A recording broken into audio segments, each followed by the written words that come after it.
Nyinyi mnajua? Mnamjua?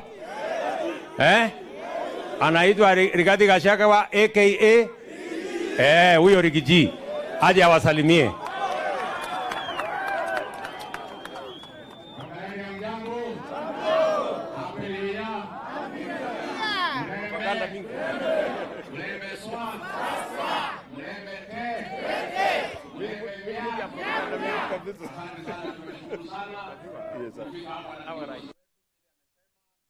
Ahadi ni deni na dawa ya deni ni kufanya nini?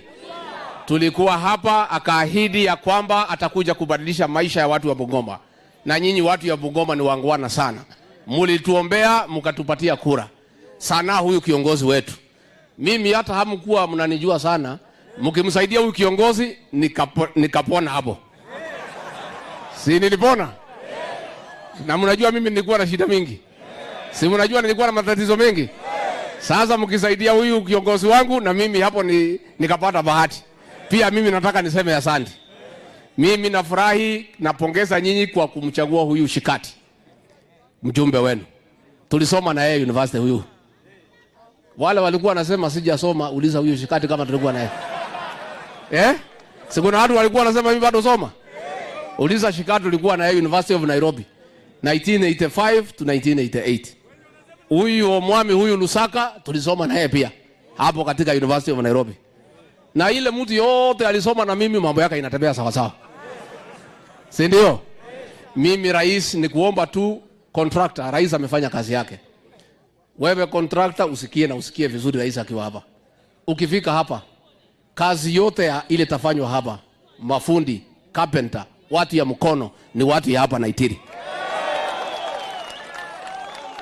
Asileta watu wengine, si ndio?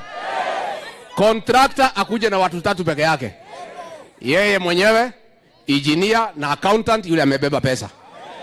Kazi nyingine yote ifanywe na watu yapi? Na tena tunataka kumwambia hii watu ya Naitiri ni watu iko na mambo mingi yao. Usiwekee hii watu pesa mpaka mwisho wa mwezi. Lipa hao kila Jumamosi ndio wafanye mambo yao. Tumekubaliana? Pia sisi tunataka tuseme asanti kwa Papa wa Roma. Ameleta heshima kwa bunge la kitaifa. Tunashukuru sana. Ameongoza vizuri. Lakini shida tu ni shtaki yeye kwenu. Ni mshtaki? Kuna bahari ananiumiza sana. Ananiumiza. Huyu Papa wa Roma akisema anataka kuniona, secretary yangu lazima atafute dictionary ikiwe karibu. Kwa sababu Kiingereza ananiumiza. Sasa mumemgwadia niumiza kweli? Awacha kuniumiza. Sasa wewe weta hapana mzungu.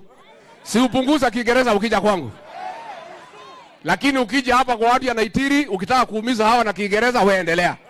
Lakini mimi unihurumie kwa sababu masomo yangu ni kidogo. Mtamwambia weta asiniumize? Mimi nasema asante sana. Tumeshukuru sana kufika hapa na rais. Watu ya Bungoma, nyinyi ni watu ambaye mnaona mbele. Watu wengine walipotea wakaenda kwa Azimio. Nyinyi mliona mbele mkajua kiongozi yako hapa. Si mliona mbele? Wengine walipotea lakini wameanza kurudi line. Nyinyi watu ya Bungoma muongoze wengine, kuwaonesha njia, kupima, kuweka kabiru, kuweka darubini na kuona kiongozi ambaye ako na maono, ako na mpango. Na kwa hivyo mimi nataka kuuliza nyinyi tuendelee kumuunga rais wetu mkono. Tutaendelea? Asanteni sana, Mungu awabariki.